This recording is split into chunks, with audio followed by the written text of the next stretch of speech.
I wonder who's been on the stage before. We certainly did not have any Jack Daniels before we came out here. We just, coffee, sweet tea, things like that. Well, welcome, Sumeeta. Great to have you here. I thought it would be interesting to start out and talking a little bit about your company, Experian, which I've become more aware of lately because I have two sons and they're starting on their credit journey, and they started revealing their credit scores to me, which was like, whoa, that's a breath of fresh air telling me these things. And so I'm just wondering, what's the corporate culture? Your company has all of our information, well, a lot of it, and so there's probably multiple core values that are security is important, customer service, being responsive. So I just wonder, what are some of those things, a sample of those? Absolutely. Well, first of all, thank you for having me here today. I think Experian, most people know it because of the credit score, but I like to remind folks that we are actually a data and technology organization. And yes, we have a lot of data, which means we take security very seriously. In fact, in everything that we build, and operate, we talk about security first as a principle. From a culture perspective, we have something called Experian Way, which is, for lack of a better word, our core values that drive how we operate, how we behave, both internally as well as with our customers. So Safeguard Our Future is one of those where we talk about security and ensuring that everyone's data, which I know many of you, we probably have many or most of your data with our different credit bureaus, is something that we want to protect. And in doing that, we want to, ensure that internally as well, we have that culture where we talk about, delighting our customers, valuing collaboration, and things like that. So our audience represents people in the whole spectrum of human resources and learning and development, and they're very interested in how can companies advance people's careers. And that's an important part of your leadership, and it's especially encouraging workers that it's not going to be done for you. You have to be active and you have to be aware of what the opportunities are. Can you tell us how do you create that culture? Sure.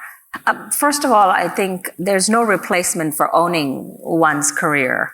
As a company, we want to attract top talent, but at Experian, we also talk about not only attracting, but then engaging, developing, and then retaining that talent.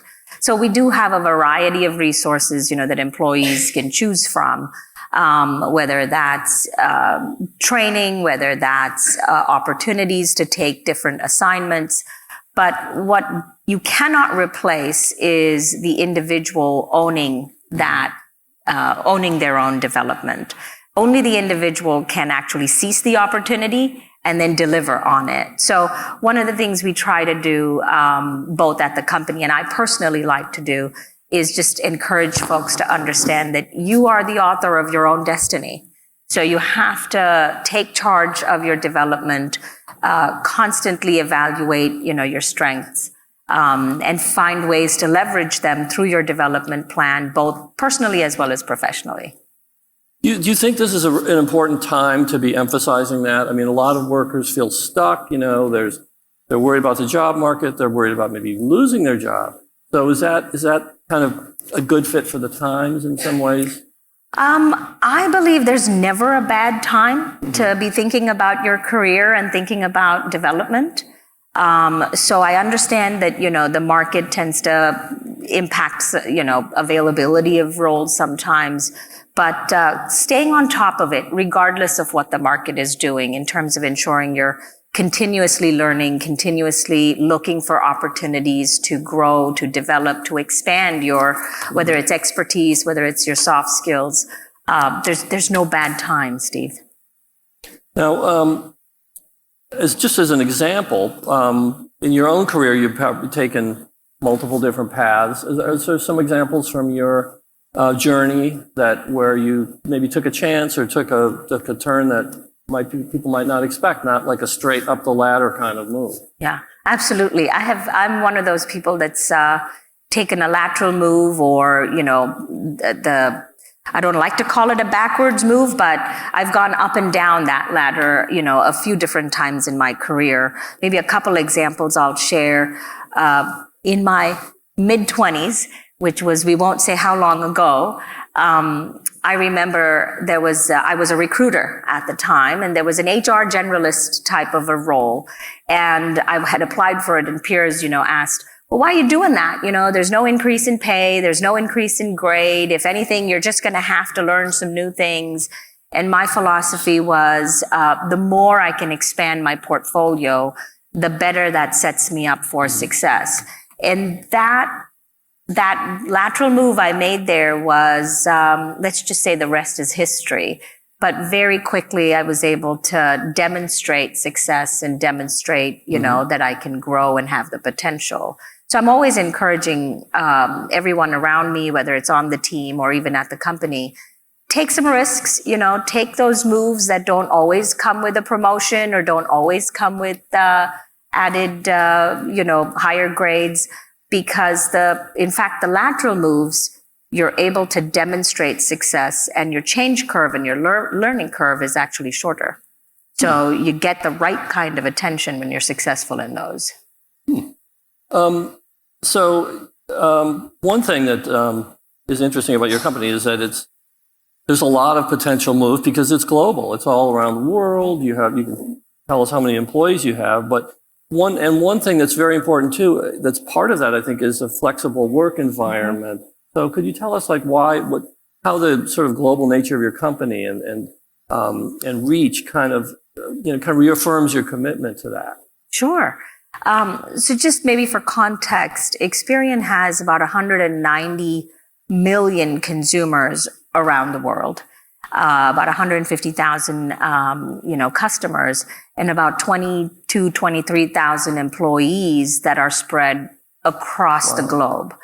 I actually lead HR for our global functions that are, where our people are spread in a whole host of different countries, different time zones. So flexibility becomes extremely important. With the pandemic, of course, that's just become an even more pronounced. Our employees, have demonstrated that we can remain productive, we can maintain, or in fact, have very high engagement scores. We can remain innovative despite, hybrid working. And so I think our commitment as a company is we absolutely foster flexibility without sacrificing the value of in-person engagement. So we do understand that there is a lot of value in bringing people together, in spending that time in person. But, going back to every day of the week, 9 to 5 in the office, I don't know if I don't know. I don't want to say we'd never do that, but I think right now the flexible work environment is working very well for us. It seems like there have indeed been some headlines about certain companies, JP Morgan Chase and some others, Amazon, where they, told people you got to come back 5 days a week. But some surveys show that actually the flexible work environment has stuck. It's been sticking around because there's a competitive advantage probably, right? In terms of who you can recruit. Is there a generational difference? You mentioned in making a move in your 20s. Do you notice any difference now in terms of people wanting flexibility or being open to, more dramatic changes or anything like that? So we're living in a time, right, where we have multiple generations. So it generally is not the most ever, I think. I think so. And it's not a one size fits all. I have to often remind myself that, the way I think may not be the way the generation before me or the ones after me are thinking. So often I have to find ways of staying relevant, learning how to post on Instagram, for instance. And even that might not be so relevant anymore, right? But I think there are generational differences.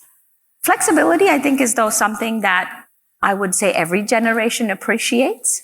And because it can mean different things. It's not just about whether you go into the office or not, but it can also mean one of the things we talk about at Experian is bringing your whole self to work. Yeah. Now, a red hot topic these days, of course, is DEI, and without getting into the external politics of it, I'm wondering, Could you tell us how inclusion and belonging is part of the culture at Experian? Sure. I think inclusion is a foundational value for us. I just talked about how we, encourage people to bring their whole selves to work. We talked about the 190 million consumers, the thousands of customers. They're not a one-size-fits-all either. They are very diverse in their own way, and as an employer, as the ones that provide a very important service, we have to demonstrate that diversity as well. So inclusion is a big part of who we are at Experian. We have a variety of employee resource groups, and those resource groups are not just about having events or about diversity, but they're also about helping people get that mobility, that professional development. Oftentimes, people will find out about internal opportunities from their friends that are in the ERGs. So we use that as an opportunity. We also use it as an opportunity to help people build their communication skills, build their leadership skills through those ERGs as well. And I imagine too, in terms of the running the ERGs now, they're more inclusive. Like anybody can join. It's not based just on identity. It's That's like right. Who do you want to meet? In terms of right. Now, besides, by the way, you mentioned the global reach of the company too, and it's interesting to me. This is totally a consumer question. Okay, if I borrow money from a bank in Dublin, will you know about it? Dublin, England, or Ireland. I wouldn't know about it because I'm in human resources. No, but somewhere in the company, it is part of our bureau in that particular country. Now, every country, every part of the world has its own regulatory requirements, and so we ensure that we are compliant with those. So it's not that simple for me or anybody else to just look it up. Oh yeah. Just the sprawl, it's amazing. But we would probably have it. Yes. Just all the governance issues for 37 countries, I think that where you are, it's just kind of staggering. Now, while you have work flexibility at your company, you also have a high performance culture. Mm-hmm. And in fact, there's a name for it, We Exceed. How do you run that? How does that work? Yeah. So We Exceed is, I have to say, is a little bit of my baby. It's within our technology organization. We wanted to ensure, we were going through some transformation, and we still are. And as we went through that, we knew we wanted to further embed our high performance culture.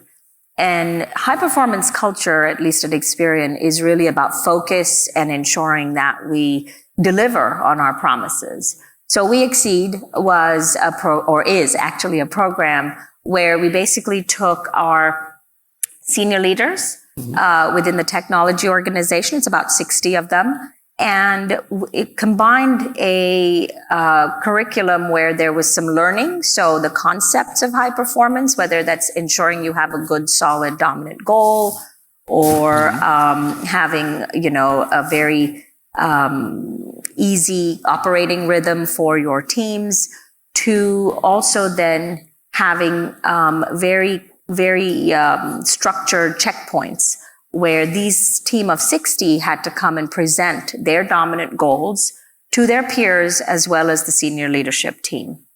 The idea there was, one, to increase the performance, to ensure that they deliver on very measurable goals that have, immediate impact on the business and on the organization, but also to ensure that they improve their presentation skills.